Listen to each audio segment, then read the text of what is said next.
Apocalipse, capítulo 11, versos 1 a 14. Nós falamos com você semana passada sobre o capítulo 10, sobre João comendo o livrinho, e nós dissemos que ali era a mensagem da igreja, que também a igreja tem que se alimentar da palavra e precisa proclamá-la. Tanto João, quanto Jeremias, quanto Ezequiel foram profetas que comeram o livrinho e comeram para profetizar. Assim também, a igreja precisa se alimentar desse livro para profetizar, para proclamar a palavra de Deus, a salvação, o arrependimento a esse mundo caído. E esse capítulo 10, juntamente com o capítulo 11 até o versículo 14, que será objeto do nosso estudo nessa ocasião, eles fazem parte daquele interlúdio, daquele momento de pausa entre a sexta e a sétima trombeta. Assim como houve um momento de pausa lá entre o sexto e o sétimo selo, também agora você tem um momento de pausa na troca de cenas.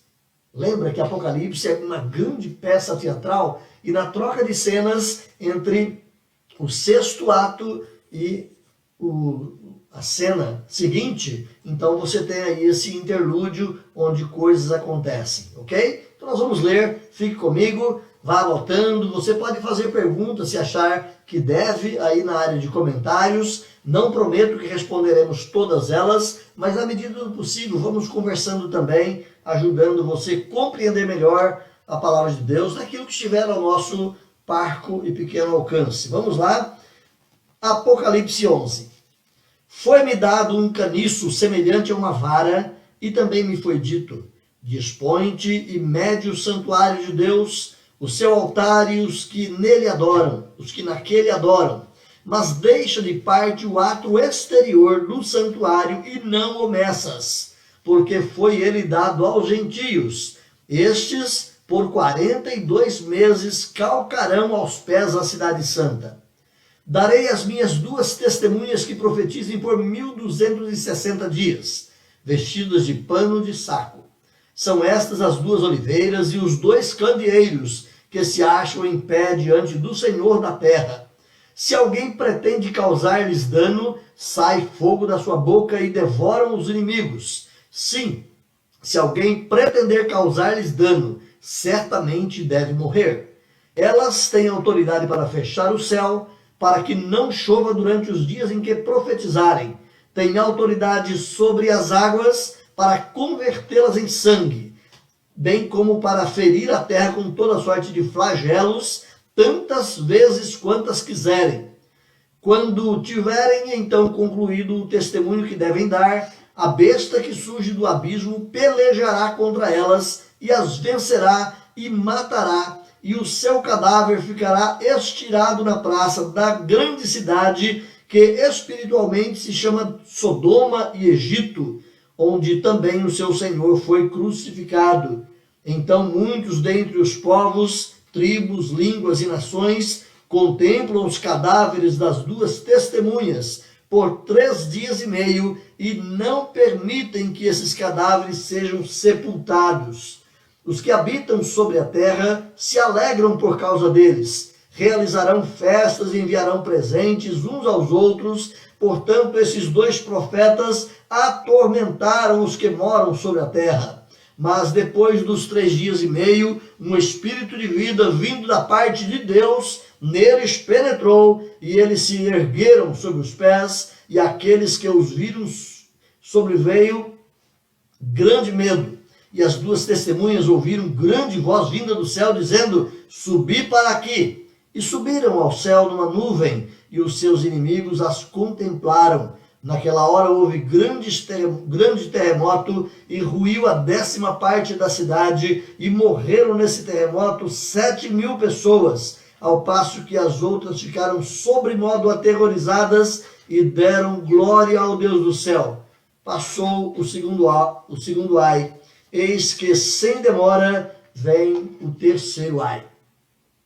Meu irmão, minha irmã, vamos caminhando aqui pela graça e bondade do nosso Deus. Quero convidar você então a ficar conosco e vamos juntos caminhar aqui nesse texto de Apocalipse, capítulo de número 11.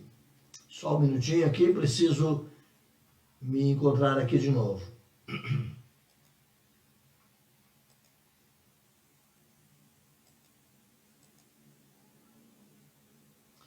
Desculpe-me. Estava na tela errada aqui. Estou aprendendo ainda.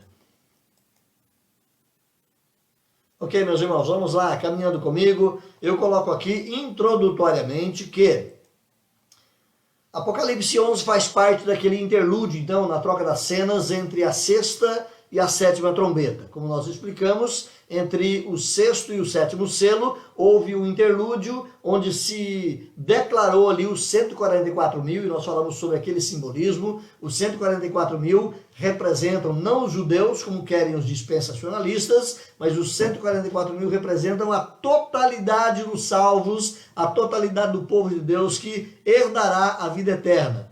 Depois, então, tocou-se ou abriu-se o sétimo selo, que era o juízo final. Agora aqui também nós temos um interlúdio. Então Apocalipse 10 vai mostrar João com um livro para comer e para profetizar, como dissemos, o que ensina que a igreja também precisa comer, interiorizar e proclamar a palavra. O crente precisa se alimentar dela sempre e proclamá-la. A palavra é doce para o que come e proclama, e ao mesmo tempo ela é amarga para quem a rejeita. Ela traz ao mesmo tempo vida e traz também juízo. Então esse é o simbolismo lá do capítulo 10, na figura de João comendo o livrinho. Agora a igreja é representada pelo santuário. Então vamos caminhar comigo aqui. Quem é este, ou o que é este santuário? Se você olha aí no capítulo 11, João começa com um templo, um santuário para ser medido. Ele vai dizer que foi-me dado um caniço, é um tipo de 1 metro, quem sabe para nós aqui hoje, ou uma trena. Naquela época era uma cana, uma barra de madeira num tamanho estabelecido, e ela usava para medidas. Então foi dado a ele o caniço, ou o cânon, e uma vara, e ele recebeu a ordem para medir o santuário, mas deixar de parte um certo local que não deveria ser medido. Então, o que é este santuário? Vamos olhar 3 visões a respeito da interpretação deste santuário. Os dispensacionalistas creem que João estava falando de um santuário físico, literal, que ele será, inclusive, na visão dispensacionalista, construído de novo lá em Jerusalém.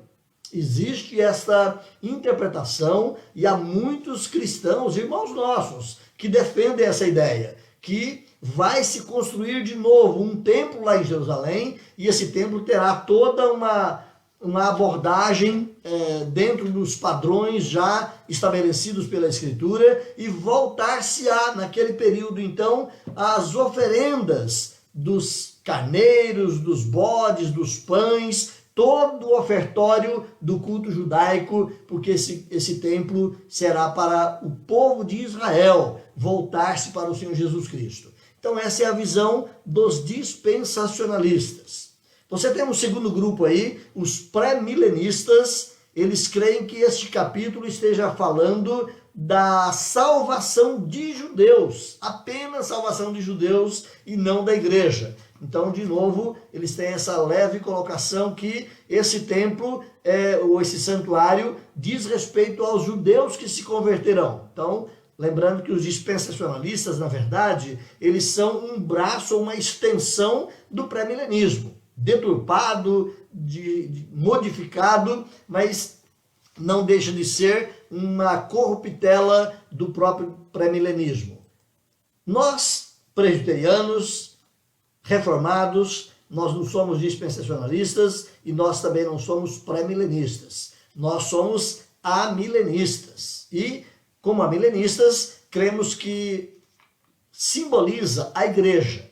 Esse santuário, esse templo, simboliza a igreja. Simboliza todos os salvos que adoram a Deus em espírito e em verdade. Nós não vamos discutir nesse momento aqui essas linhas de interpretação, amilenismo, pós-milenismo, pré-milenismo, dispensacionalismo. Nós já trabalhamos isso nos primeiros estudos lá com a igreja, e é possível que a gente volte a tocar nesse assunto quando o tema milênio, lá no capítulo 20, aliás, é só o capítulo 20 de Apocalipse, que em poucos versículos falam do milênio. Então, lá nesse texto, é possível que nós voltemos a dar, então, uma visão um pouquinho mais detalhada sobre essas correntes chamadas milenistas ou quiliastas.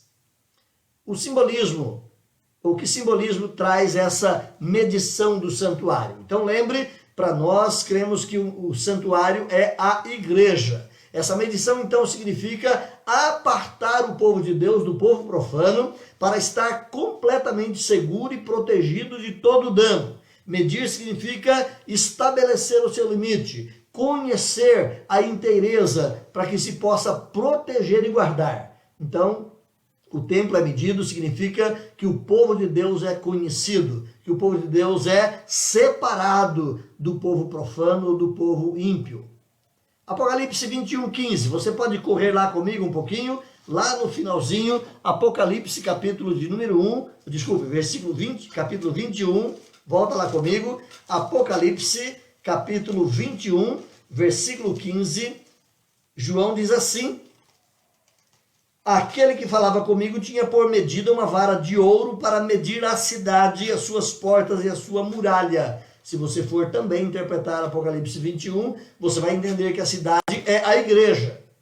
A cidade não é uma cidade que vem do céu e que vai ficar parada no ar, como alguns interpretam, ou uma cidade lá em Jerusalém mesmo, construída ali, não.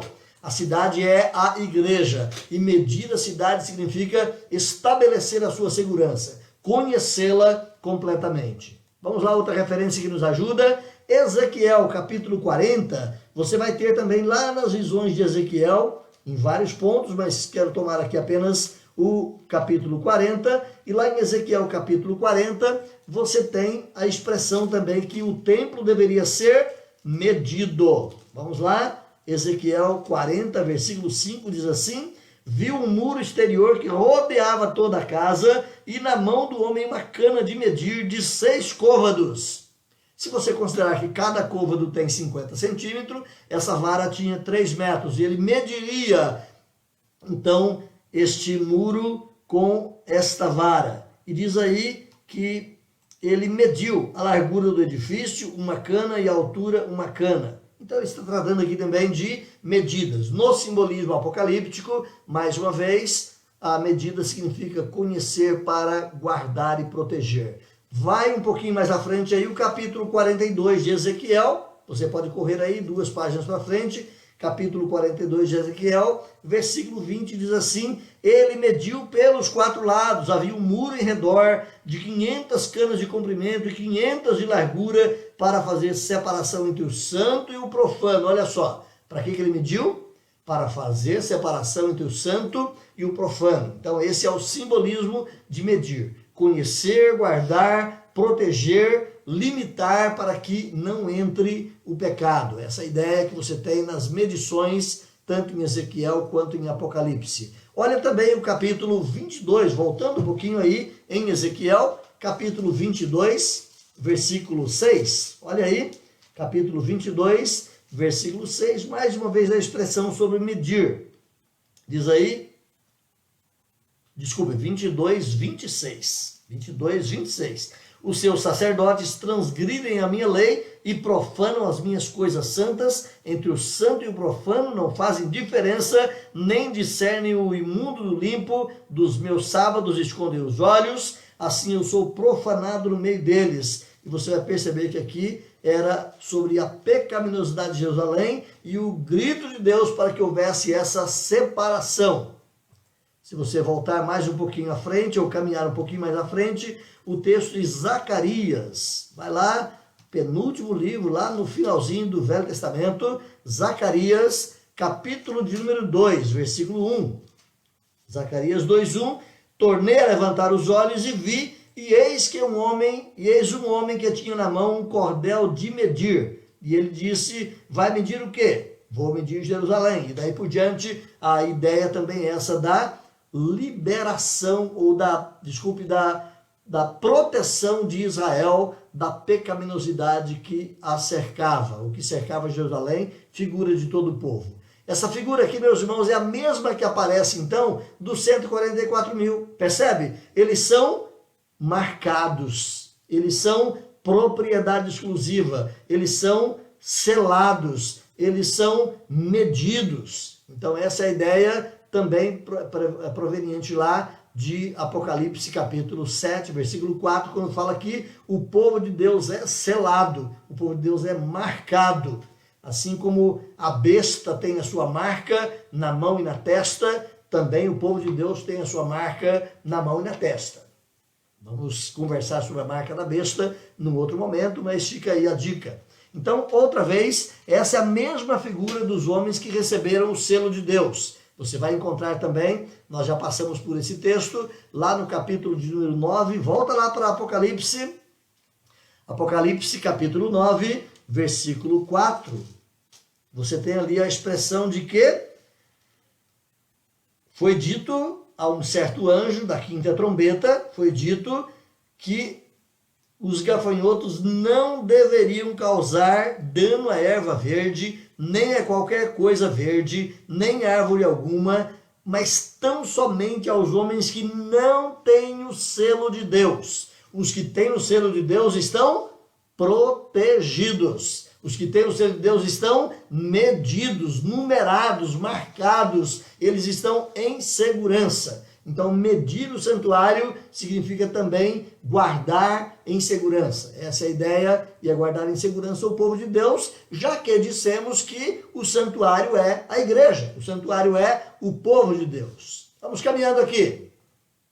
Os que são medidos são o verdadeiro Israel de Deus, aqueles que são os verdadeiros adoradores. Esses são medidos, esses são marcados, esses são numerados. O Israel verdadeiro, meus irmãos, está em contraste com os gentios, aqueles que permanecem na impiedade e esses perseguem a igreja e adoram o anticristo. Você pode perceber, olha aí no capítulo 11 mais uma vez, capítulo 11 de Apocalipse, o texto vai dizer que, versículo 2, deixa de parte o ato exterior do santuário e não meças, porque ele foi dado aos gentios, e estes por 42 meses calcarão os pés à cidade santa. Então há uma distinção. Uma parte do templo é medida, e isso se refere à igreja, ao povo de Deus, aqueles que estão guardados em segurança, e uma outra parte lá, os gentios tocarão, passarão por ali, pisarão os atos do Senhor, mas eles não pertencem ao povo de Deus.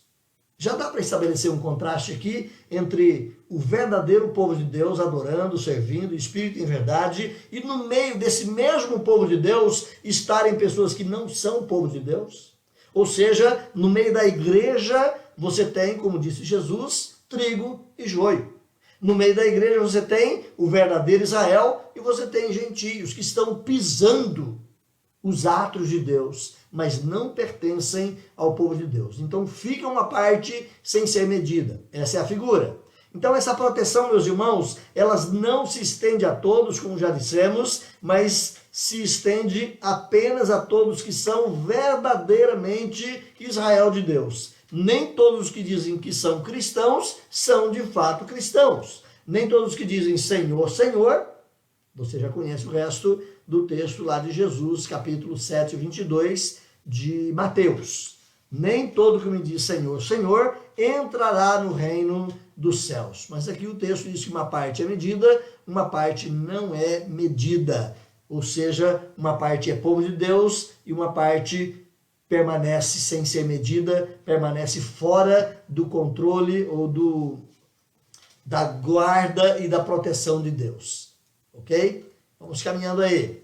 Os santos, então, eles vão sofrer severamente, mas eles serão protegidos e não perecerão no juízo final. Ao passo que os gentios, representando aqui os não cristãos, os não salvos em Cristo Jesus, esses pisarão os santos, esses passarão por cima da igreja, esses trarão maldição sobre si mesmos, sendo inimigos da igreja, esses vão trazer danos à igreja, mas eles sofrerão o juízo final de Deus. Então, lembra, uma parte do templo é medida, significa a verdadeira igreja de Deus é conhecida por ele, é protegida por ele, é guardada por ele, está segura. Uma outra parte do templo não é medido, significa que é os gentios, representando os não cristãos, os não convertidos a Jesus. Podem eles até usar o nome de cristãos, podem eles até mesmo ser membros da igreja visível, mas não são convertidos de fato.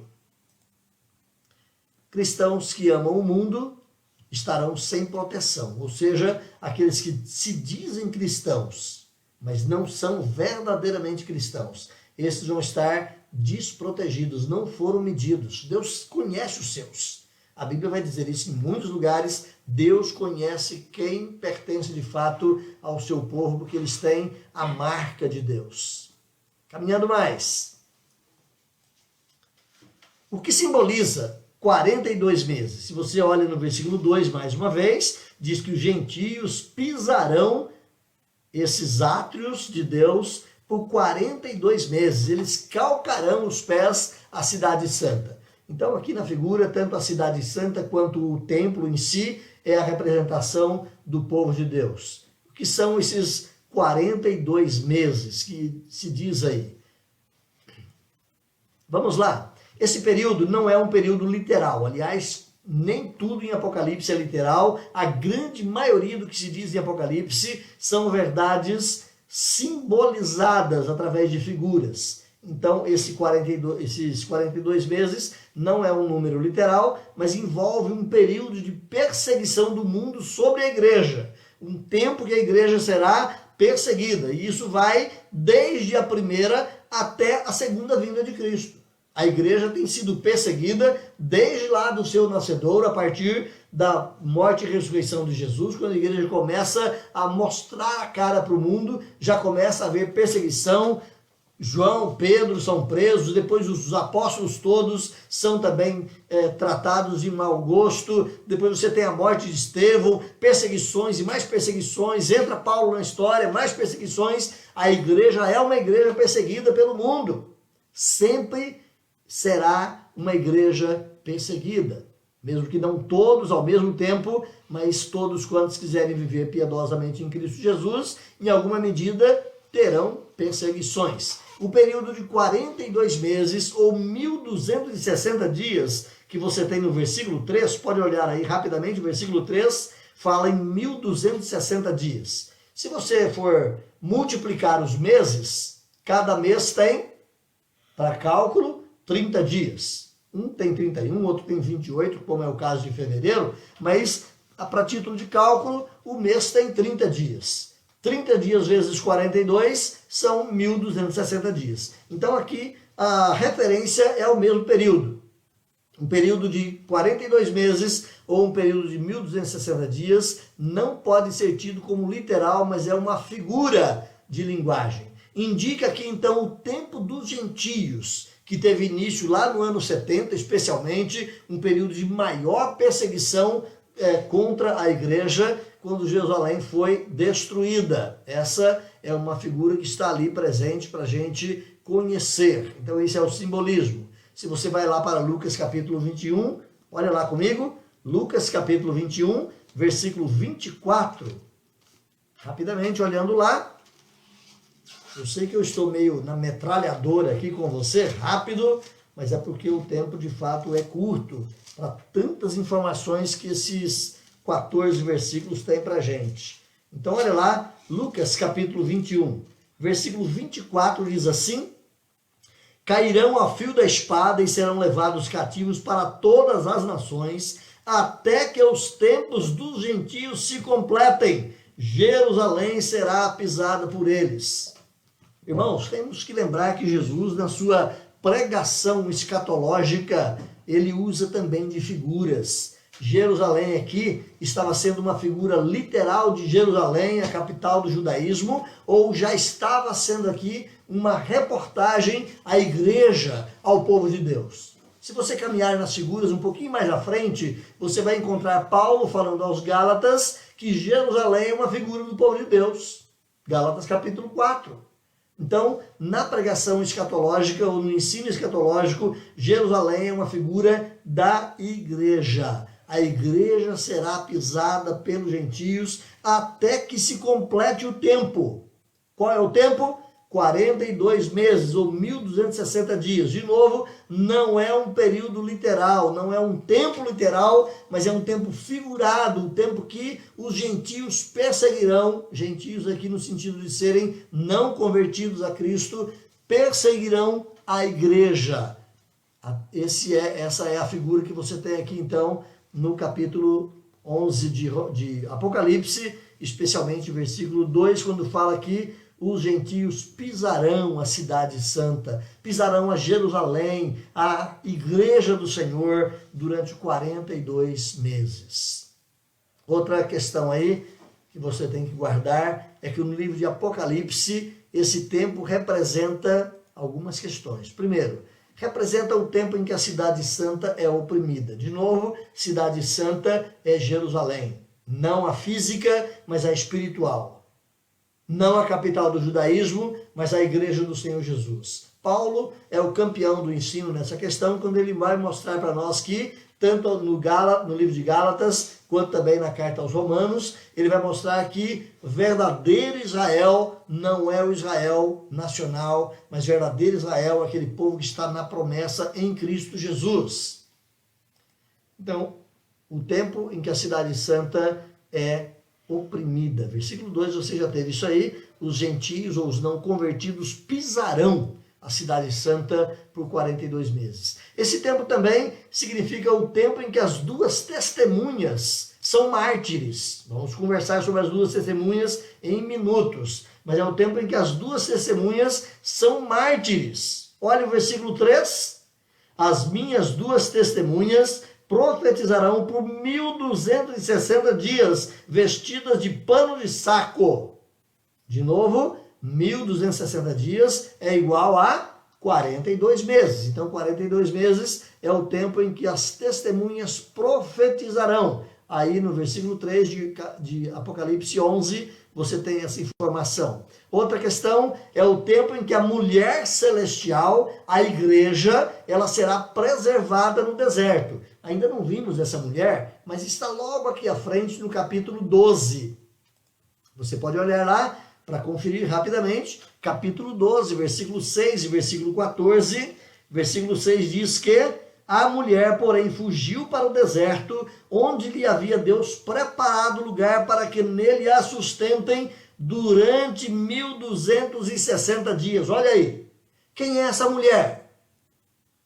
Não vou interpretar rapidamente, não vou interpretar o capítulo 12, mas para você lembrar, essa mulher, rapidamente, ela representa a nação de Israel, que representava a igreja de Deus no Velho Testamento, e tem as figuras ali que apontam para isso, e nasce o filho. Então essa mulher era Israel como igreja, os cristãos em Cristo, que estavam gemendo as dores de parto para a vinda do Messias. Nasce o Cristo, nasce o Messias, essa criança, diz o versículo, capítulo 12 aí, é arrebatada e levada rapidamente para os céus, ou seja, o tempo do ministério do Senhor Jesus é muito curto, e ele é levado embora e fica a mulher. A mulher é a igreja, agora o Novo Testamento, e ela é perseguida. Por quanto tempo?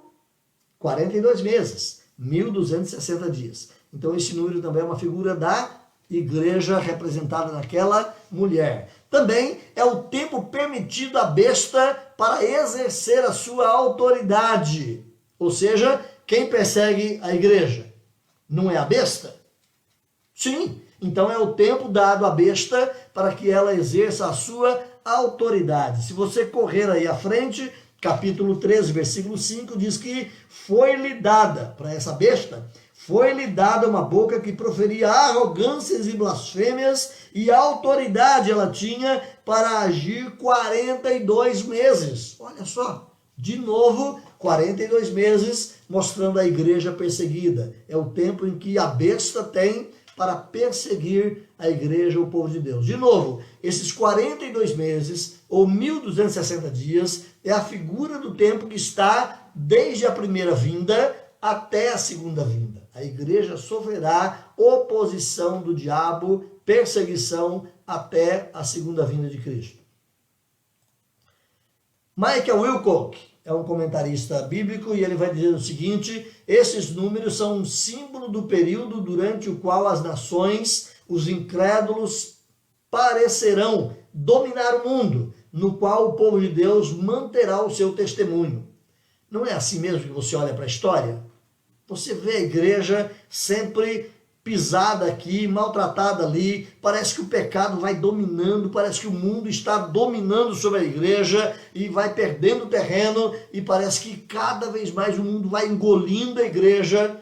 Então esses números, 42 meses ou 1260 dias, representa justamente esse período entre a primeira e a segunda vinda de Cristo, onde a igreja é fortemente perseguida e parece que o mundo vai dominar tudo. Parece que o mundo vai engolir a igreja. Aquilo que você vê no nosso tempo, irmãos, não é diferente dos outros tempos. Muda-se o rótulo, muda-se a embalagem, mas o conteúdo da perseguição, da oposição ao evangelho atravessa toda a história. Basta você ter uma boa leitura da história da igreja e você percebe isso. Uma outra perguntinha para a gente pensar rapidamente. Por que esse santuário é espiritual e não físico? Então quem nos ajuda aqui, particularmente nesses comentários, é o reverendo Hernandes Dias, no seu comentário de Apocalipse. Vamos lá, o Hernandes nos ajuda e ele propõe primeiro. O Novo Testamento ensina que o santuário de Deus é a igreja e não um prédio. Então você tem muitos textos bíblicos, não dá para a gente explorar cada um deles, certamente, mas eu coloquei um aqui bem conhecido para você, que é o texto lá de primeira carta de Paulo aos Coríntios. Corre lá? Primeira carta de Paulo aos Coríntios, capítulo 3, versículo 16 e 17, diz ali: não sabeis que sois santuário de Deus e que o Espírito de Deus habita em vós? Se alguém destruir o santuário de Deus, Deus o destruirá, porque o santuário de Deus que sois vós é sagrado. Então não precisamos bater muito aqui nessa bigorna, nesse ferro, porque você sabe disso. A verdadeira igreja não é o prédio, a verdadeira igreja não é o templo, não é o lugar em que congregamos. A verdadeira igreja do Senhor sois vós. É o povo de Deus, aquele povo selado, marcado, protegido, que adora a Deus em espírito e em verdade. Mais uma vez, nem todos os que estão dentro da igreja física são o povo de Deus. Nem todos os que estão dentro da igreja comunidade, registrados, lavrados em ata, recebidos por ritos, etc., nem todos são, de fato, santuários de Deus. Mas a igreja, os salvos em Cristo Jesus, esses são a igreja, os eleitos de Deus. Esses são, de fato, esse santuário espiritual. Vamos lá mais uma vez? Segunda coisa que eu coloco para você: o santuário representa as pessoas que não ou que oferecem o incenso da oração e da adoração, certo? Então, o santuário representa pessoas. De novo aí, em Apocalipse capítulo 11, versículo 1, diz assim: dispõe-te, mede o santuário de Deus, o seu altar e os que naquele adoram. Olha só, é aqueles, pessoas. O santuário representa pessoas que adoram a Deus. Pessoas que realmente estão em espírito e em verdade conectadas com o Senhor através de Jesus Cristo. Existem outras proposições que nos ajudam a compreender isso, mas julguei que essas duas já seriam suficientes para a gente parar aqui, para ganharmos tempo, ok? Quem são as duas testemunhas martirizadas? Então isso aqui, de acordo com várias visões escatológicas, interpretações bíblicas, existem várias possibilidades para se interpretar quem são essas duas testemunhas. Quem são essas duas testemunhas? Quem são? Eu sei que nós temos pessoas de várias origens cristãs, umas pentecostais, outras neopentecostais, outras reformadas, outras nem tão reformadas assim, estão aqui conosco nessa sala, estamos conversando sobre o tema, e de repente cada um dos irmãos pode ter uma visão já pré-estabelecida. Então vamos caminhar aqui só para perceber algumas possibilidades. Uns veem que essas duas testemunhas falam de Enoque e Elias, porque Enoque e Elias são aqueles dois homens que foram para o céu sem passar pela morte. Então eles voltam e serão as testemunhas durante um tempo final, lá no escatom, lá no fechar da porta do templo, lá próximo à vinda de Jesus. Esses dois homens virão e serão as testemunhas de Cristo lá em Jerusalém, pregando especialmente para judeus. E lá eles serão mortos, porque eles não morreram na vida deles, lá no período de vida aqui na terra, foram levados para o céu, tanto Enoque quanto Elias. Então existe essa interpretação. Ok? Não estou dizendo que nós cremos nisso, por enquanto, eu estou apenas dizendo que existe grupo de cristãos que olham para essas duas testemunhas como Enoque e Elias, porque você vai vê-los depois morrendo, e você vai vê-los depois indo de volta para o céu na narrativa que João propõe aqui no capítulo 11 de Apocalipse. Outras pessoas vão pensar que essas duas testemunhas falam de Moisés e Elias, sendo Elias representado nos versos 5 e 6. Percebe aí? Se alguém quiser causar dano, sai fogo da boca, devora os inimigos. Não foi Elias que fez chover fogo do céu? Olha aí, a figura de Elias, representada então aí no versículo 5. Certamente então essa pessoa deve morrer. Diz aí que ele vai ter autoridade para fechar o céu para que não chova. Não foi isso também que Elias fez? Fechou o céu e não choveu? Então você tem aqui uma representação figurativa de Elias. Mas também dentro desse grupo de intérpretes, eles vão crer que essas duas testemunhas são compostas de Elias e Moisés. Olha Moisés no versículo 6. Versículo 6, a parte B. Tem autoridade também sobre as águas para convertê-las em sangue. Não foi isso que Moisés fez? Tem também autoridade para ferir toda a terra com toda sorte de flagelos, de pestes, quantas vezes quiser. Não foi isso que Moisés fez? Feriu a terra com várias pestes e depois termina lá com a mortandade dos primogênitos do Egito. Olha só, Moisés e Elias. Então, olhando para esses aspectos rápidos da apresentação deles, alguns vão dizer que são Moisés e Elias. Também não cremos nisso. Nem é Enoque e Elias, nem é Moisés e Elias na nossa concepção. Quem são eles então? Existe um outro grupo que entende que eles falam que essas duas testemunhas é uma representação apenas do conteúdo bíblico do Velho e do Novo Testamento. Então, duas testemunhas, Velho e Novo Testamento. Uma representada lá em Moisés e a outra representada em João Batista. Uma representada em Elias e a outra representada em João Batista. Até porque no versículo 3, como é que elas estão vestidas? Olha o versículo 3. Elas estão vestidas de pano de saco. Era essa a vestimenta de Elias e essa era a vestimenta de JB, o João Batista, não é? Então, alguns vão dizer que elas representam o Velho e o Novo Testamento na figura desses dois profetas marcados na história do povo judeu. Outros vão dizer que essas duas testemunhas representam a igreja. Então, essa última interpretação é a interpretação que nós, presbiterianos, nós reformados, defendemos especialmente. Pode ser que um ou outro caia para outras dessas interpretações, mas em via de regra, a igreja, no seu modo geral de compreender a Escritura, os nossos teólogos entendem que essas duas testemunhas falam da igreja, do testemunho da igreja, ok? Então, as duas testemunhas são a igreja. Em que época, pastor? Em todas as épocas, começando lá em Cristo Jesus e seus discípulos e vindo até a volta ou a segunda vinda de Jesus Cristo. É o testemunho da igreja. Vamos caminhando aqui. Reverendo Hernandes Dias vai nos dizer o seguinte: Moisés e Elias, a lei e os profetas, representam toda a igreja. Essas duas testemunhas são o povo de Deus na terra, a igreja de Deus no mundo, o povo de Deus entre as nações, aqueles para quem o evangelho é doce, em meio àqueles para os quais o evangelho é amargo. Então, essa é a concepção e a apresentação bem acertada, cremos nós, da exposição do reverendo Hernandes Dias. Você pode comprar esse comentário do Hernandes sobre Apocalipse, é um dos excelentes comentários que você tem em português, inclusive muito devocional, muito inspirativo. eu estou me apoiando muito no Hernandes, muito no Simon Kistemaker, muito no William Hendrickson, e um quarto é o... sumiu aqui. Escapou o nome dele, mas eu já me lembro já e te falo. Ok? Ele escreveu Digno é o Cordeiro, Ray Summers. Ray Summers, Digno é o Cordeiro, é um livro já mais antigo um pouquinho, mas excelente no seu conteúdo de interpretação do Apocalipse.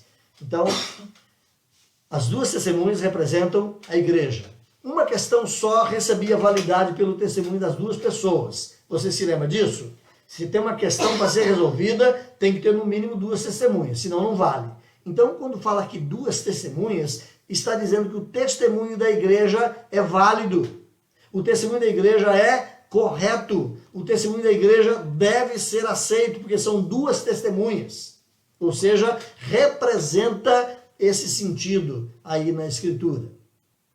As duas testemunhas também falam de uma poderosa agência missionária durante toda essa época, desde a primeira até a segunda vinda de Cristo. A igreja é uma potência missionária que manda gente para o mundo inteiro, espalha pessoas em todos os lugares, atravessa mares, enfrenta perigos, dá a vida, morre para a pregação do Evangelho. As duas testemunhas é essa igreja operosa que penetra o mundo com o santo Evangelho de Deus.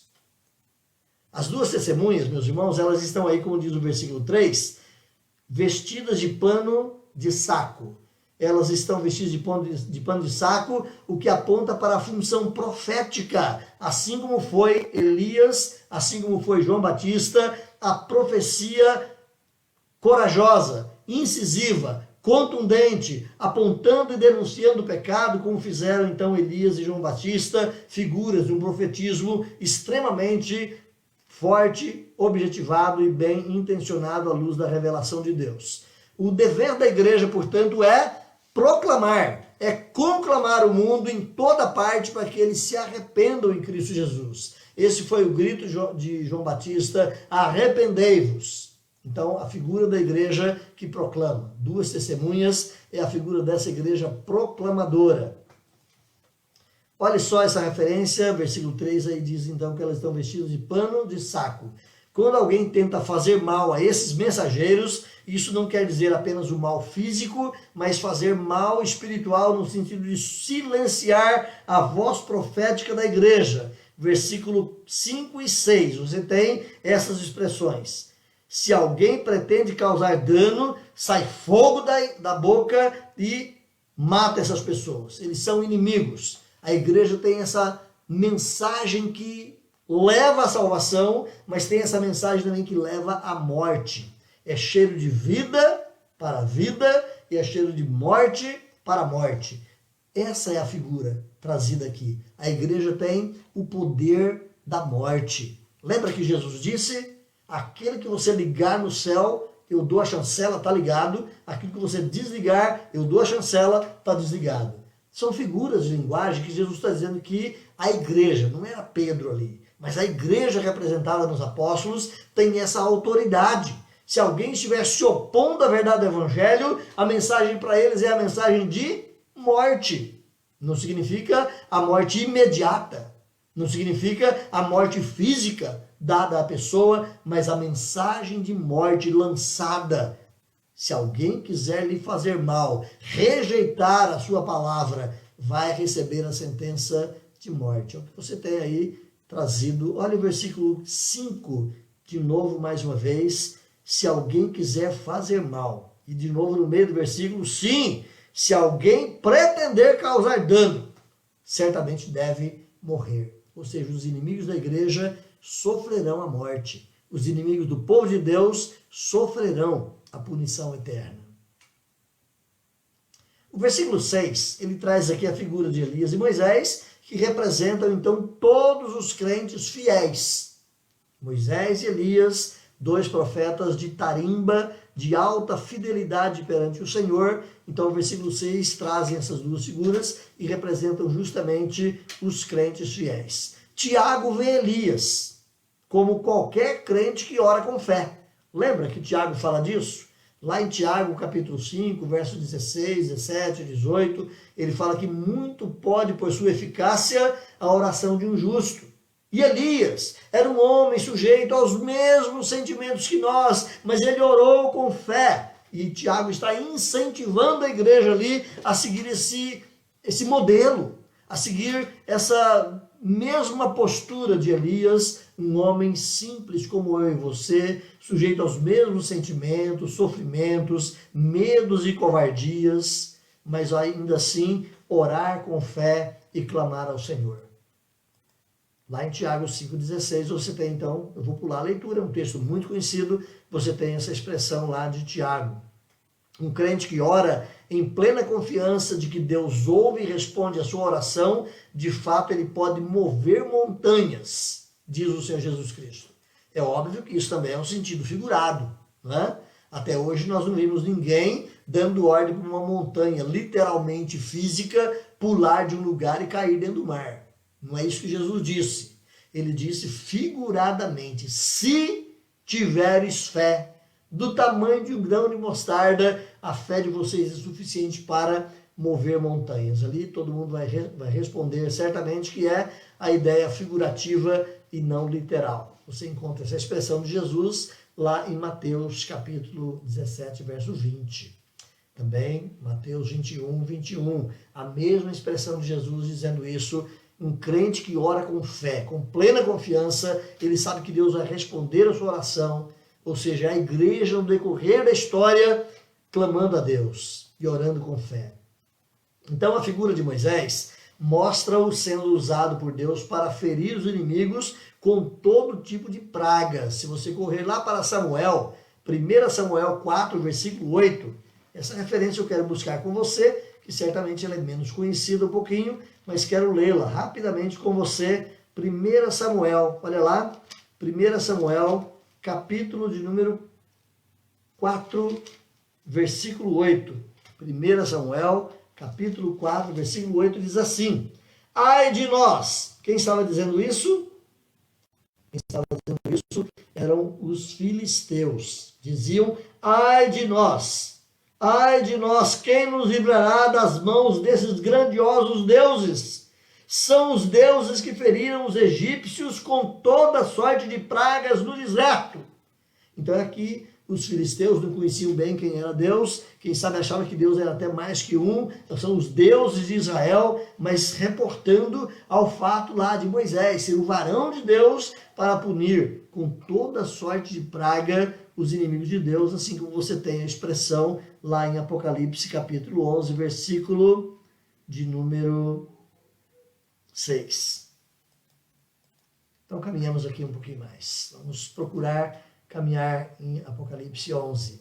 Isso não significa, meus irmãos, que os cristãos controlam o tempo, manda parar a chuva a hora que quiser, manda fazer sol, manda nascer árvores. Não, o cristão não tem esse poder de controlar o tempo, o suprimento de água, a devastação causada pelas causas naturais. O cristão não tem esse poder.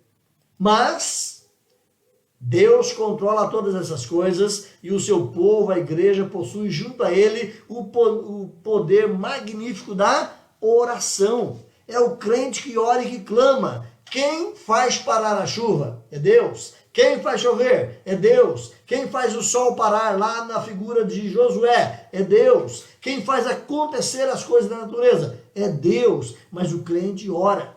O crente não tem poder sobre a natureza, mas o Deus Criador tem o poder sobre a natureza. Deus, ele é esse poderoso e ele ouve a oração da sua igreja. Então Deus ouve as orações da igreja e ele pode intervir no que tange ao clima, às necessidades e ao sustento da vida. A igreja ora, clama, suplica ao Senhor e ele é o Deus que ouve a oração do seu povo. Caminhemos aqui. Então os santos, voltando lá para Apocalipse 6, os santos debaixo do altar, você se lembra, passou conosco lá nesse tempo, os santos debaixo do altar clamaram ao Senhor soberano por vingança e por justiça. Até quando, ó soberano Senhor, não vingarás o sangue dos teus mártires? Era o clamor dos santos lá na presença de Deus. Você via lá então os santos clamando ao Senhor por vingança. E depois que eles clamaram por vingança, esse é o segundo selo, depois que eles clamaram por vingança, veio o terceiro, o quarto e o quinto selo com todo tipo de juízo de Deus sobre a nação. Ou seja, a igreja clama e Deus opera. A igreja clama e Deus pune as nações. A igreja sobre a terra, ela também roga a Deus que julgue, que vingue, porque a igreja sabe que Deus é o vingador do seu povo. Lembra desse texto? Romanos 12, 19. Não vos vingueis a vós mesmos, amados. Não é isso que Paulo diz lá? Mas Deus é que diz, eu sou o vingador. Deus é o vingador. A mim me pertence a vingança, diz o Senhor. Então, não é o cristão que vinga, mas ele clama ao Senhor e pede justiça. Ele clama ao Senhor, porque os ímpios estão oprimindo a igreja. E Deus é o vingador do seu povo. A igreja cabe orar. A tarefa da igreja é orar. E a tarefa de Deus é fazer o que Ele quiser com aqueles que são opressores do seu povo. Então os cristãos, de modo algum, meus irmãos, eles tomam a iniciativa da vingança, mas eles devem dar lugar à ira. De quem? A ira de Deus. Dar lugar à ira de Deus. E Deus, no seu tempo, Ele vai ser o vingador. Hebreus capítulo 10, versículo 30 e 31, diz que Deus é o vingador e horrível coisa é cair nas mãos do Deus vivo.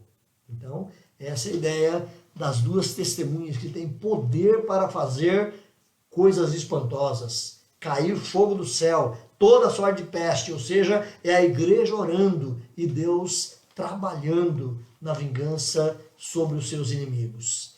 Mas interessantemente, meus irmãos, no teor dessa revelação de João, as duas testemunhas morrem. Não é interessante? As duas testemunhas morrem. A igreja, será que ela morre? O que é morrer? Se as duas testemunhas são a igreja e as duas testemunhas morrem, como entender esse caso? Vamos lá. Esse texto aqui, meus irmãos, então ele projeta a oposição que a igreja sofre ao realizar a tarefa de proclamar o evangelho a todas as nações do mundo, desde a primeira vinda até a segunda vinda do Senhor Jesus, ok? Então, esse é o quadro que você tem presente aqui nas duas testemunhas. Ao ser o evangelho proclamado, ele se depara com oposição, porque o maligno sempre vai deflagrar guerra contra os seguidores de Jesus. Ou seja, quem está combatendo a igreja em primeira mão é o diabo. É Paulo que vai nos ensinar isso também. A nossa luta não é contra carne e sangue, mas contra toda sorte de malignidade, seres espirituais da maldade. Obviamente que esses seres espirituais da maldade, eles usam seres humanos também. Inclusive entrando, inclusive possuindo, dominando esses seres humanos, mas muitas vezes também apenas moldando a mente deles para o mundo de pecado, moldando a mente deles para um comportamento pecaminoso de forma tal que eles cumpram a vontade do diabo. Então, o diabo é o perseguidor da igreja. Ele usa pessoas? Sim. Ele molda pessoas para pensar como ele? Sim. Meus irmãos, o vidente João menciona aqui a besta pela primeira vez. Volta lá para Apocalipse 11. Você está lá? Apocalipse 11, capítulo de número... Desculpa, eu estou em Hebreus. Apocalipse 11, versículo de número 7. Olha aí, versículo de número 7, a primeira vez que a besta surge. Parece que João estava acostumado, ele já sabia o que tinha essa besta presente, não era uma revelação que ele estava recebendo naquele momento. A ideia que nós temos, irmãos, ao olhar o livro de Apocalipse, é que João, ele foi elevado à presença de Deus e ele viu todas essas coisas e compreendeu todo o arcabouço da história, tudo que Deus haveria de fazer, ele viu todos os simbolismos, então foi dito a ele, João, agora escreve. Então ele vai escrever, ele já tinha na mente, claro que inspirado, iluminado pelo Espírito Santo, todo o conteúdo desse livro. E ele vai escrever. Então, só olhando aqui, antes de escrever o Apocalipse, Nós queremos que João vira toda a revelação e mesmo que ainda não tenha mencionado, ele estava plenamente ciente da besta. Tanto é que ele menciona a besta aqui de uma forma tão comum, como se ele já conhecesse. Quando tiverem então, versículo 7, Apocalipse 11, quando tiverem então concluído o testemunho que devem dar, a besta que surge do abismo pelejará contra eles, ou contra elas, e as vencerá e as matará. Olha só, a besta que surge do abismo tendo poder sobre as duas testemunhas e matando. É a besta que surge do abismo, é o próprio diabo, na representação de uma outra situação que vai aparecer aí, e ele vai oprimir a igreja e vai matar a igreja. O que significa isso, gente? Essa besta que sobe do abismo, meus irmãos, é o mundo anticristão, movido por forças do inferno. Como eu disse, o diabo molda os pensamentos das pessoas, ajuda essas pessoas a viverem na sua carnalidade, no seu pecado, a pensarem de modo demoníaco, e esse povo que pensa demonizadamente, eles pelejam contra a igreja, e o morrer da igreja não é inexistência de crentes na face da terra, mas é o silêncio da igreja. Eles vão conseguir fechar a boca da igreja. Essa é a ideia que nós temos aqui nesse tempo. A igreja, portanto, como uma poderosa organização missionária, ela será destruída. Ela perderá o seu poder de fogo para o mundo. Ela perderá o seu poder de proclamação para o mundo. Ou seja, o mundo não vai mais ouvir a igreja. Ele vai silenciar essa igreja. A besta não matará todos os crentes, porque Jesus até mesmo diz que no último tempo ele vai voltar e vai encontrar os seus crentes aqui. Mas será que quando Jesus voltar ele encontrará fé na terra? É a pergunta dele. Será que ele vai encontrar uma igreja viva, ativa, proclamadora? Ou ele vai encontrar uma igreja abafada pelo poder do diabo? Olha só que figura terrível. A igreja silenciada. Há forças lutando contra a igreja, meus irmãos, no nosso tempo agora, para silenciar a igreja. Há forças trabalhando contra a pregação do evangelho nesse momento para torná-la muda. Cada vez mais vamos percebendo isso. Não é uma utopia para daqui a alguns anos ou séculos à frente, já está acontecendo. As duas testemunhas estão sendo mortas. A igreja está perdendo o seu poder de anúncio. Nós estamos caminhando, irmãos, para esse momento do silêncio da igreja. É visível que essa movimentação das forças satânicas estão acontecendo em nossos dias. Se você pegar apenas simbolicamente, olhando aqui rapidamente, potências como, por exemplo, a China, que tenta silenciar a igreja através de forças opressoras. Se você pegar, por exemplo, forças como o islamismo, que tenta fechar a boca da igreja também por poderes opressores e destruidores, inclusive a própria morte contra o povo de Deus. A igreja está sendo brecada. E ela vai ser brecada, porque as duas testemunhas vão morrer. É terrível isso. Saber que a igreja vai perder o seu poder de proclamação por um tempo. Vamos chegar ali na frente, você vai ver que isso vai acontecer, é por um tempo. Mas já está acontecendo. A igreja já está sendo silenciada. Nós vemos aí no próprio governo brasileiro, tantas são as leis que tramitam lá na nossa casa de leis para cercear a igreja, para apagar o poder da igreja, para fechar a boca da igreja. Está acontecendo e não pense que isso é Senado brasileiro. Isso é mundo. O mundo está contra a igreja, procurando fechar a boca da igreja. Meus irmãos, assim então, logo antes da segunda vinda de Cristo, nós veremos o cadáver da igreja, como diz aqui, as duas testemunhas vão morrer e vão ficar lançadas na praça. Nós vamos ver o cadáver da igreja, cujo testemunho oficial e público foi silenciado, foi sufocado pelo mundo, foi tombado na praça da grande cidade. Essa grande cidade aqui não é uma cidade física, nem Jerusalém, nem Roma, nem uma cidade qualquer no mundo, mas é a figura de uma humanidade sem Deus. É a igreja tombada, caída no mundo, cerceada, silenciada, amordaçada, sem o poder de pregar o evangelho. Horrível isso. A cidade é apresentada aqui no versículo, você pode olhar o versículo 8, o seu cadáver, aqui a igreja, ficará estirado na praça da grande cidade que espiritualmente se chama Sodoma e Egito, onde também o seu Senhor foi crucificado. Percebe a figura de linguagem tão forte aqui? Sodoma e Egito, onde Jesus foi crucificado. Mas Jesus foi crucificado no Egito? Ele foi crucificado em Sodoma? Ou ele foi crucificado em Jerusalém?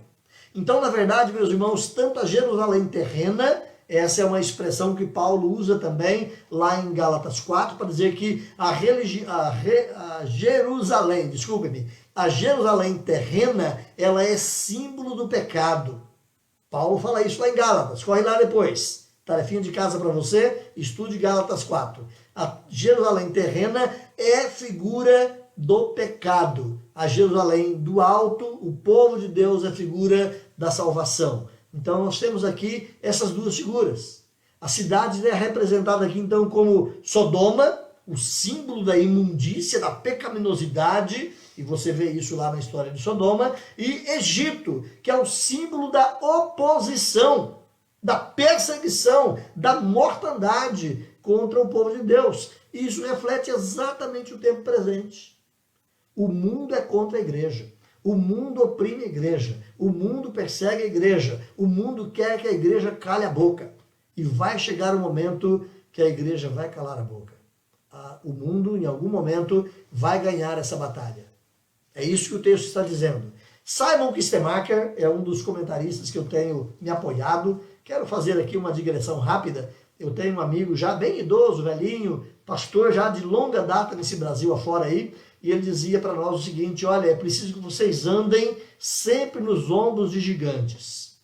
Nós que somos pastores pequenos, não temos alto grau de conhecimento, é bom que a gente ande nos ombros dos gigantes, porque nos ombros dos gigantes você vê longe.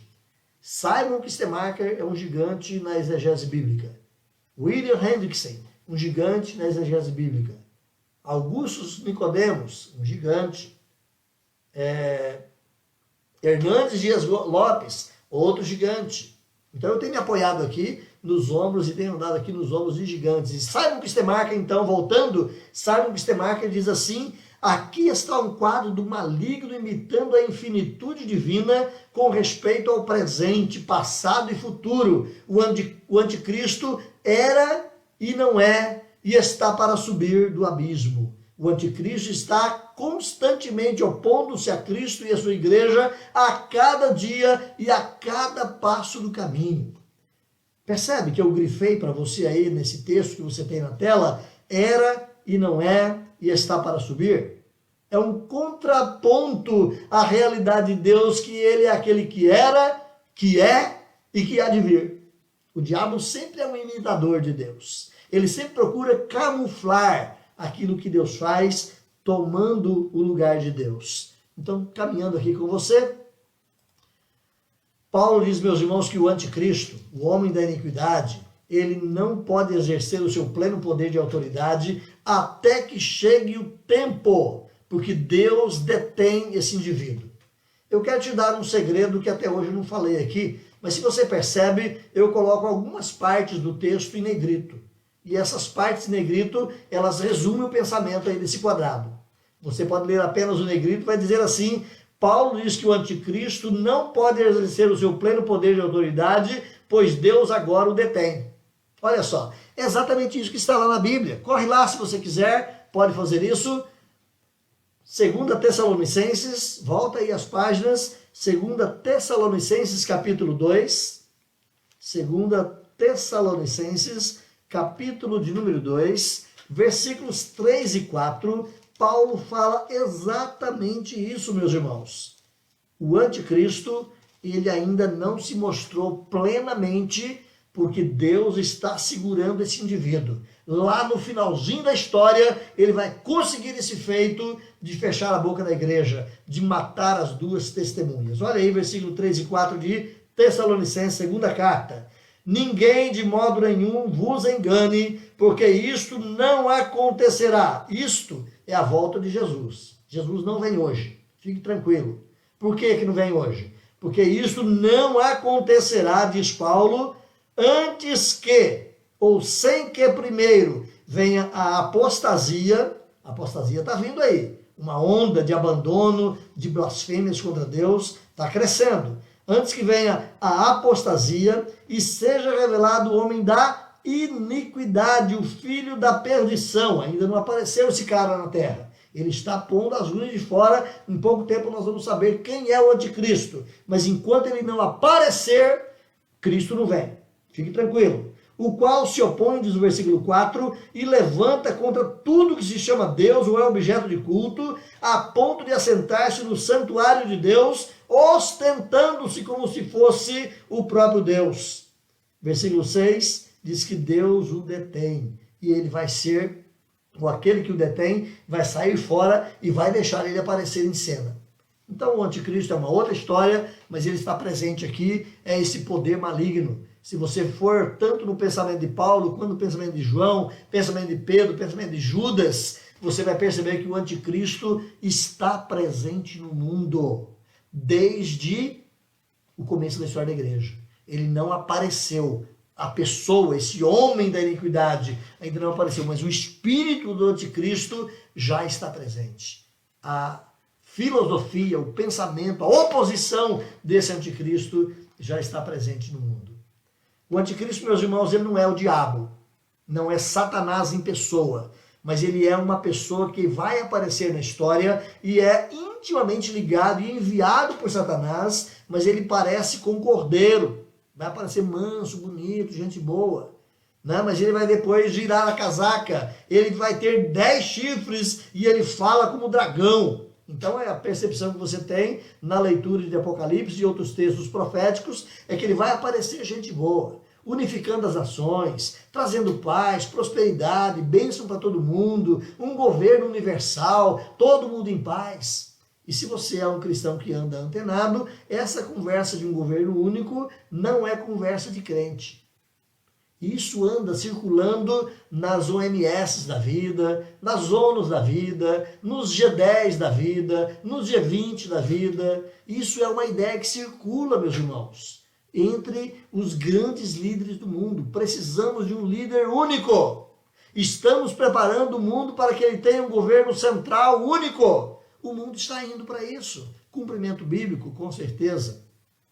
Diz o texto aí, então, que a besta que emerge do mar é esse falso profeta, é esse anticristo que vai aparecer. Ele vai ter aí, no dizer da leitura, uma figura muito estranha.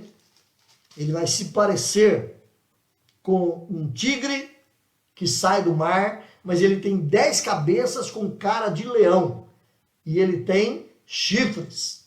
Ele vai parecer cordeiro no começo, manso, gente boa, mas ele vai se mostrar terrível e destruidor num tempo final. Olha o capítulo 13, versículo 1.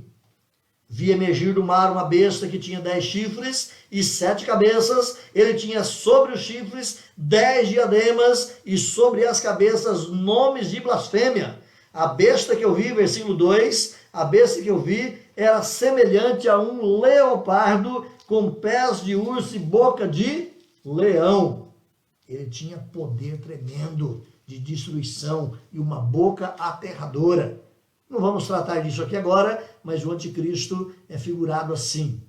Lá em Daniel, se você for voltar para Daniel capítulo 7, nas visões de Daniel, ele também vê 4 animais, e dentre esses 4 animais ele vê um assim, que tinha exatamente essa mesma aparência, e ele perseguia e matava o povo de Deus. Lá na visão de Daniel, a mesma visão de Apocalipse. Eu vou pular aqui a leitura só para ganhar tempo, mas você pode anotar aí o texto, corre lá depois e lê. Meus irmãos, depreende-se então na literatura bíblica que no fim da era, um pouco antes da volta do Senhor, o anticristo vai aparecer, vai ter um poder central, um governo central, um homem forte que vai pacificar e ajustar a vida das nações e vai fazer muita coisa boa, e milhares de pessoas vão se curvar diante dele, adorando praticamente esse indivíduo. Mas depois ele vai virar a casaca. Ele vai ser um perseguidor ferrenho contra a igreja. É um assunto mais para frente. O ataque primário da besta, então, meus irmãos, é sobre a mensagem. Olha a mensagem da igreja já sendo calada. Olha a igreja sendo cerceada. Olha a igreja tendo seus mensageiros proibidos de falar isso ou aquilo. Olha a igreja sendo amordaçada na história, e o nosso tempo não é diferente. A igreja está sendo amordaçada. Então, o primeiro ataque da besta é sobre a mensagem, secundariamente também sobre os mensageiros, e os mensageiros são atacados. É só olhar para a história. Milhares e milhares de cristãos já morreram, e têm morrido até hoje, porque estão pregando o evangelho, estão falando a verdade.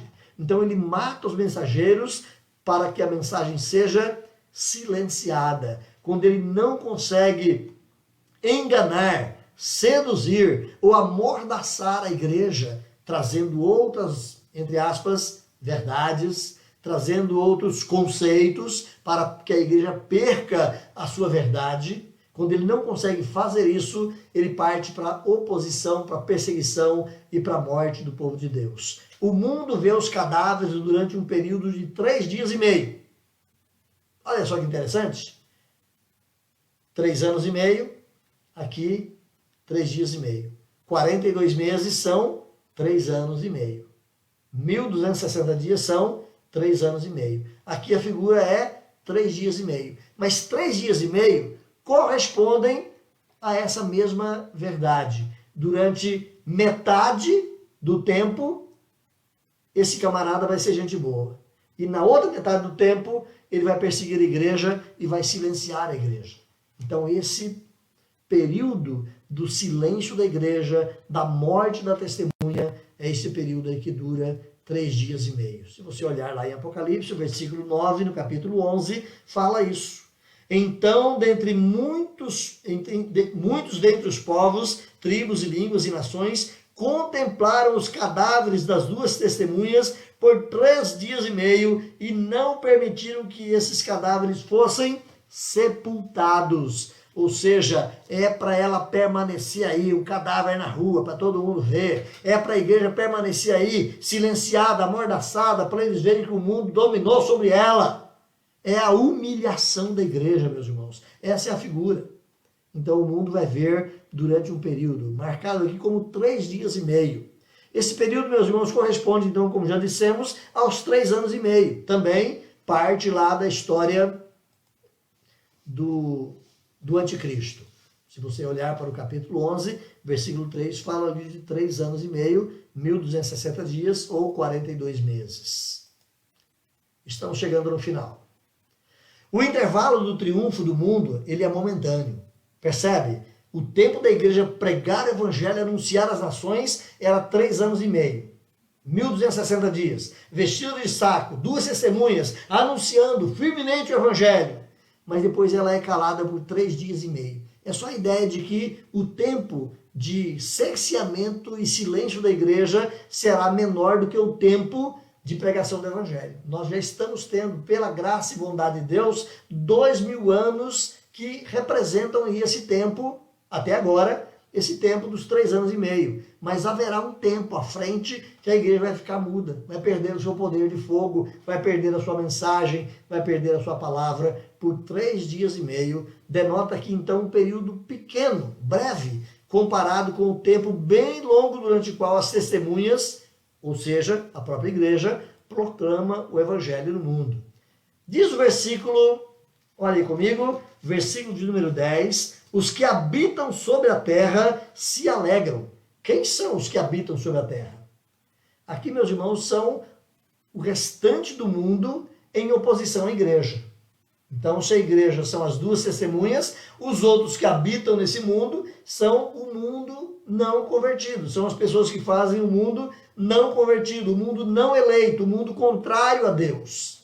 Então, o restante do mundo é essa igreja. Está aí no versículo 10 para você conferir o texto. São aquelas pessoas que fizeram da terra o seu lar, sem qualquer preocupação com o lar eterno, com o Senhor, ao passo que a Escritura diz o quê?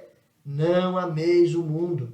A igreja é chamada a não amar o mundo, mas aqueles que amam o mundo, aqueles que querem de fato a vida do mundo para eles, e não apenas bens, posses e dinheiro, mas a filosofia do mundo, o pensamento desse mundo caído.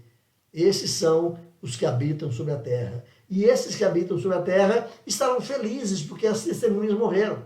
Porque a igreja foi silenciada. Farão festas, trocarão presentes e farão vivas de alegria, porque a igreja foi calada. Mas, quarta e última questão, as testemunhas vão ressuscitar. Não é isso? Você tem no versículo 11 em diante a ressurreição das duas testemunhas. Diz o texto aí que depois dos 3 dias e meio, um espírito de vida veio da parte do Senhor, penetrou nessas testemunhas e acordou-as. A dissolução do testemunho cristão, ou o tapar da boca da igreja, o fechar da boca da igreja, é de curta duração, porque Deus interferirá, Deus intervirá na história e a igreja vai abrir a sua boca. A igreja vai se tornar aos olhos do mundo, de novo, essa grande e poderosa testemunha ao mundo todo. Apocalipse 11:11, você percebe isso aí? Então, penetrou o Espírito neles, eles se ergueram sobre os pés, aqueles que o viram sobreveio grande temor, as duas testemunhas ouviram a voz de Deus dizendo, subam para o céu, e eles subiram para o céu numa nuvem, e os seus inimigos contemplaram isso. Naquela mesma hora, houve um grande terremoto, ruiu a 10ª parte da cidade, morreram 7.000 pessoas. São números simbólicos, ou seja, uma totalidade plena que Deus quis que perecesse, pereceu. Meus irmãos, aqui é aquele final, apogeu da volta de Jesus de novo. Se você volta lá para os selos, eu não vou voltar lá agora, mas quem me acompanhou viu, quem viu os selos, há um momento em que tudo acontece, a desgraça acontece, o mundo sendo destruído, a terra tendo uma hecatombe tremenda e a igreja sendo elevada para o encontro do Senhor e o mundo aqui embaixo com as pessoas em desespero, clamando aos montes, caiam sobre nós. É aqui de novo, a mesma cena, é o fim da história. É o juízo de Deus chegando. É a igreja que se levanta gloriosa, ela ressuscita no seu momento de ser uma poderosa testemunha, e esse mundo caído no pecado, olhando e vendo que realmente a igreja tinha razão. Cristo está voltando. Se você olhar, então, será o cenário da 7ª trombeta que vem logo abaixo aí, ok? Mais uma vez, fecha-se as cortinas do tempo e a história é contada. Do começo até o fim. No capítulo 12 em diante vai continuar de novo, do começo do cristianismo, o nascimento do menino, e vai terminar lá na frente com a volta de Jesus de novo. Isso acontece 7 vezes em Apocalipse. A história da redenção é contada da primeira vinda até a segunda vinda. Então aqui é o finalzinho da história, quando Cristo entra em cena. Então, de novo, a igreja volta a ser, aos olhos do mundo, a dona da verdade, reconhecida, mas infelizmente no momento final e último. Quando esse período passar, o tempo do silêncio da igreja acabar, Deus, como autor da vida, soprará a vida nesses cadáveres, e essas duas testemunhas que é a igreja, terá de novo a sua voz. Você pode olhar algumas referências que dão essa ênfase, tanto em Jó 33, mostrando que Deus é aquele que tem o poder do sopro da vida, lá em Ezequiel 37, aquele capítulo magnífico, onde Deus fala para o profeta, profetiza aos ossos, e os ossos ressuscitam e levantam. Essas figuras aqui de Deus dando vida àquilo que estava morto. Uma igreja que havia sido silenciada pelo poder do mundo, agora na volta de Jesus ela é reconhecida de novo por esse mundo como aquela que estava certa. O período da graça chega ao fim e avista-se aqui então o juízo divino e os adversários se enchendo de medo. Olha o versículo de número 13. Eles ficaram sobremodo aterrorizados no finalzinho. Muitos morreram, muitos ficaram aterrorizados, mas reconheceram que Deus é o Deus dos céus. Aí passou o segundo ai. Esse é o momento da volta do Senhor Jesus, mais uma vez, encenado na história e no drama do Apocalipse. O versículo 14 fala que passou o segundo ai, eis que sem demora vem o terceiro ai, que é o julgamento final e a condenação de todos. Então você vai ver na 7ª trombeta, que vai começar na próxima semana, se Deus assim permitir, a volta do Senhor Jesus Cristo, o Deus Todo-Poderoso. Mas esta é a encenação que João coloca para representar a igreja, proclamando o evangelho, sendo combatida, perseguida, muitos cristãos morrendo, no final da história ela sendo amordaçada e fechada, e depois Deus levantando a igreja como aquela que realmente pregou o evangelho e falou a verdade o tempo todo. Aqui, o tempo da graça acabou. Aqui, chegou o tempo do juízo, o que se mostrará na 7ª trombeta, um pouco mais à frente, se Deus assim permitir. As duas testemunhas estão proclamando ainda, irmãos. É eu, é você, é a igreja espalhada por esse mundo. Estamos com as testemunhas anunciando a salvação em Cristo Jesus. Percebe a igreja sendo silenciada? Percebe as duas testemunhas morrendo? A igreja indo para o final da história, perdendo o seu poder? A igreja perderá a sua voz e em pouco tempo virá o fim. É por pouco tempo que ela vai ficar sem voz. E Cristo entrará na história e resgatará o seu povo. Semana que vem, se Deus permitir, a 7ª trombeta, alegria e pavor. Alegria do povo de Deus na volta de Cristo, pavor e horror para aqueles que serão perdidos eternamente. Se Deus quiser, estaremos aqui. Estaremos aqui mais uma vez caminhando com Apocalipse. Não falte, se Deus permitir, estarei aqui com vocês. Próxima quarta-feira, essa será então a continuidade do nosso estudo. Amém? Deus te abençoe, Deus fortaleça a sua vida. Eu quero orar com você, terminando então nessa hora o nosso tempo de culto. Deus te abençoe.